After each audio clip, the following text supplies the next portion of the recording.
কথায় আছে যে ঠাকুর না চাইলে ঠাকুর দর্শন তুমি করতে পারবে না। ঠিক আমার সাথেও সেম জিনিসটাই হয়েছিল। তো আমি ২ বছর ধরে চেষ্টা করছিলাম নৈহাটি বড় মার কাছে পুজো দিতে যাওয়ার জন্য, কিন্তু কোনো রকমের বাধা এসে মানে বাধা আসতে মানে এসেই যাচ্ছিলো, তো বাধার জন্য আমি আর পুজো দেওয়াটা হচ্ছিল না। তো আগের দিন রাতে ঠিক ডিসিশন নিলাম যে আজ আমি কালকে পুজো দিতে যাব। তো আমি চলে গেছিলাম, যেমন ভাবনা তেমন কাজ। তো আমি প্রথমবারই পুজো দিতে যাচ্ছি। তো এমনি রাস্তাটা আমি চিনতাম, কারণ নৈহাটিতে আমি এর আগেও অনেকবারই এসেছি, কিন্তু এই দিকে আসিনি আসলে।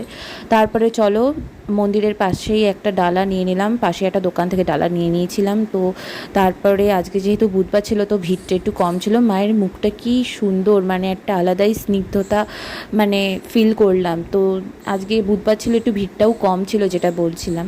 তারপরে হচ্ছে পুজো দেওয়ার পর চলে গেছিলাম। তো ফেরার সময় যেহেতু আমি উপোস করে পুজোটা দিয়েছিলাম, তো একটা গরমের মধ্যে আইসক্রিম খেয়ে নিয়েছিলাম।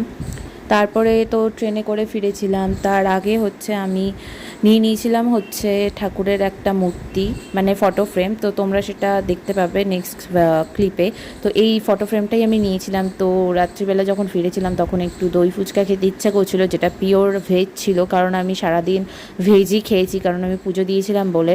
তো ট্রেনে আসার সময় ট্রেন থেকে এই ইয়াররিংটা নিয়ে নিয়েছিলাম। তো ইনফিনিটি বা বো শেপ যেটা বলে, তো এটা খুব ট্রেন্ডিং।